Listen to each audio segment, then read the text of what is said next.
नमस्कार दोस्तों, टीचर भी यूट्यूब चैनल में आपका एक बार फिर से बहुत बहुत स्वागत है। आपने अभी तक इस चैनल को सब्सक्राइब नहीं किए हैं तो लाल रंग का बटन दबाकर चैनल को सब्सक्राइब कर लें और बगल के घंटा बजा दें ताकि इस चैनल पर जो वीडियो अपलोड हो वह सबसे पहले आप तक पहुंचे। हाँ दोस्तों, लाइक करना नहीं भूलेंगे क्योंकि आपके लाइक करने से ही हमारे मेहनत का फल मिलता है। हाँ दोस्तों, शिक्षक एवं शिक्षा जगत से सभी प्रकार के खबरों के लिए आप हमारे वेबसाइट www.teacharbhi.com पर जाकर प्राप्त कर सकते हैं, डाउनलोड कर सकते हैं। तो आइए जानते हैं इस वक्त की सबसे बड़ी खबर क्या आ रही है। नियोजित शिक्षकों के वेतन वृद्धि के साथ वेतन विसंगति को भी दूर करने का निर्णय लिया गया। शिक्षा मंत्री विजय कुमार चौधरी ने केदारनाथ पांडे और शत्रुघ्न प्रसाद सिंह के साथ बैठक कर यह निर्णय लिया गया। इधर स्कूलों को शिक्षक कर्मियों का वैक्सीन स्टैंड्स बोर्ड को 22 तक करना होगा सबमिट। प्रारंभिक स्कूलों के लिए पहले चरण की काउंसलिंग में नियोजन इकाई बार चयनित शिक्षक अभ्यर्थी की सूची 20 जुलाई तक स्कूलों को NIC पोर्टल पर अपलोड होगी। चयन सूची में अभ्यर्थियों के नाम, कोटि, मेधा अंक, विषय और क्षैतिज आरक्षण दर्शाना अनिवार्य है। इस संबंध में शनिवार को प्राथमिक शिक्षा निदेशक डॉक्टर रंजीत कुमार सिंह ने सभी DEO और DPO स्थापना को पत्र भेजा है। कक्षा 1 से 5 में 6 से 8 के लिए संबंधित नियोजन इकाई द्वारा शिक्षकों के नियुक्ति की काउंसलिंग का पहला चरण 5 से 12 जुलाई तक पूरा हो चुका है। काउंसलिंग में शामिल अभ्यर्थी मेधा सूची और आरक्षण रोस्टर को ध्यान में रखकर चयन सूची तैयार करना है। शिक्षा विभाग को काफी अभ्यर्थियों द्वारा सूचना मिल रही है कि नियोजन इकाई द्वारा चयन सूची को सार्वजनिक नहीं किया जा रहा है। शिक्षा विभाग ने इसे गंभीरता से लेते हुए जिलों को निर्देश दिया है कि नियोजित की कार्रवाई की पारदर्शिता के लिए नियोजन इकाई बार चयनित अभ्यर्थियों की सूची सार्वजनिक कर इससे पहले 400 नियोजन इकाइयों की मेधा सूची रद्द कर दी गई थी। शिकायतों और गड़बड़ी को सुधारते हुए नए सिरे से मेधा सूची तैयार करने के लिए कहा गया है। अगस्त में इन इकाइयों को काउंसलिंग होगी। मुजफ्फरपुर के 2 प्रखंड में दर्ज हुई थी प्राथमिकी। शिक्षा विभाग के अनुसार कई नियोजन इकाई द्वारा काउंसलिंग इकाई के सदस्यों और स्थानीय लोगों की मिलीभगत से अव्यवस्था फैलाई गई। इसी प्रकार के मामले मुजफ्फरपुर के 2 प्रखंड प्राथमिकी दर्ज की गई थी। सभी जगहों पर काउंसलिंग की गतिविधि का जिला से लेकर राज्य स्तर पर लाइव स्ट्रीमिंग के माध्यम से मॉनिटरिंग की गई थी।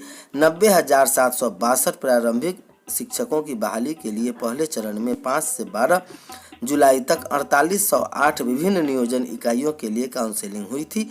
अब भी 8594 पद तक रह गए रिक्त। 4412 पंचायत नियोजन इकाई में 20,803 शिक्षकों की बहाली के लिए काउंसलिंग के बाद 8594 पद रिक्त रह गए। पदों के रिक्त रहने का कारण कोटि बार अभ्यर्थियों को नहीं मिला। बताया गया कि कक्षा 1 से 5 तक के लिए 50% पद महिला अभ्यर्थियों के लिए आरक्षित किया गया है। 28 जिलों के 68 नगर निकायों 782 पदों के लिए 495 अभ्यर्थी चयनित हुए थे। नगर निकायों के कक्षा 6 से 8 में 390 पदों में 258 चयनित हुए जबकि 132 पद रिक्त रह गए। दूसरे की जगह परीक्षा देने वाला गिरफ्तार। BSSC की टाइपिंग टेस्ट में दूसरे की जगह परीक्षा देने पहुंचे फर्जी अभ्यर्थी को पाटलिपुत्र थाना की पुलिस ने गिरफ्तार कर लिया। पकड़े गए अभ्यर्थी का नाम लालू कुमार यादव उर्फ लक्की कुमार है। वह अपने दोस्त लालू प्रसाद कामत की जगह परीक्षा देने पाटलिपुत्र थाना इलाके में स्थित एक ऑनलाइन सेंटर पर पहुंचा था। पहली पाली में परीक्षा के दौरान ही उसे फोटो का मिलान होने के दौरान पकड़ लिया गया। आरोपित ने यह स्वीकार किया कि वह अपने साथी लालू प्रसाद कामत की जगह परीक्षा देने पहुंचा था। लालू मूल रूप से सुपौल जिले के किशनपुर थाना इलाके का रहने वाला है।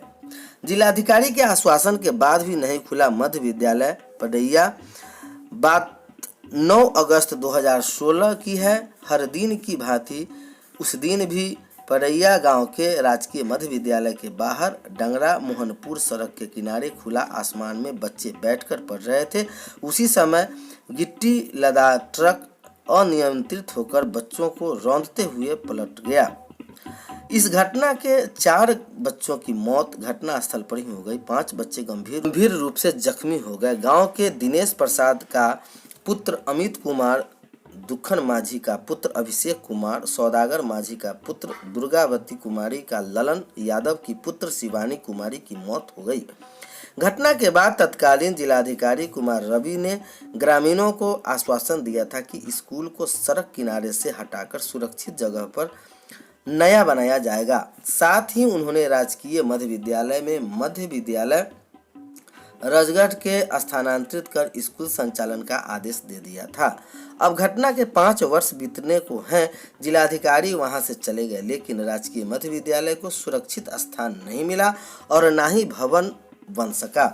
जबकि परैया गांव के पोषक क्षेत्र में परैया, प्रतापी व कोहबरी गांव आते परैया के गजरागढ़ स्कूल की देरी लगभग 4 किलोमीटर की दूरी है। वजह से गांवों में अधिकांश बच्चे गजरागढ़ पढ़ने नहीं जाते। साथ ही गांव की बेटियां का तो स्कूल ही छूट गया। मिल गई जमीन पर भूल का अधिकारी। 20 तक चयनित सूची की सूची अपलोड करने का दिया निर्देश। शिक्षा विभाग ने प्राथमिक व मध्य विद्यालय के स्कूलों के शिक्षकों को नियोजन से संबंधित काउंसलिंग का कार्य 12 जुलाई को संपन्न हो गया। इस संपन्न में शिक्षा विभाग प्राथमिक शिक्षा निर्देशक ने सभी जिलों के जिला शिक्षा पदाधिकारी को पत्र लिखकर कहा कि वे हर हाल में चयनितों की सूची को 20 जुलाई तक वेबसाइट पर अपलोड कर दे। काउंसलिंग में शामिल अभ्यर्थी मेधा सूची और आरक्षण रोस्टर को ध्यान में रखकर चयन सूची तैयार किया जाना है। उन्होंने कहा कि कई नियोजन इकाइयों को बारे में अभ्यर्थियों के माध्यम से सूचना मिल रही है कि उनके द्वारा चयन सूची सार्वजनिक। केंद्रीय माध्यमिक शिक्षा बोर्ड के शिक्षकों, छात्रों, स्टाफ और उनसे जुड़ी लाखों जिंदगी की सुरक्षा के लिए एक पहल की है। CBSE बोर्ड को vaccination information system of school launch किया है। बोर्ड का यह सिस्टम पूरे देश में चल रहे CBSE स्कूल के वैक्सीनेशन स्टेट के रिपोर्ट में कलेक्ट करने के लिए बनाया गया है। सभी स्कूलों को जल्द से जल्द वैक्सीनेशन की जानकारी इसके अपलोड करने को कहा गया है।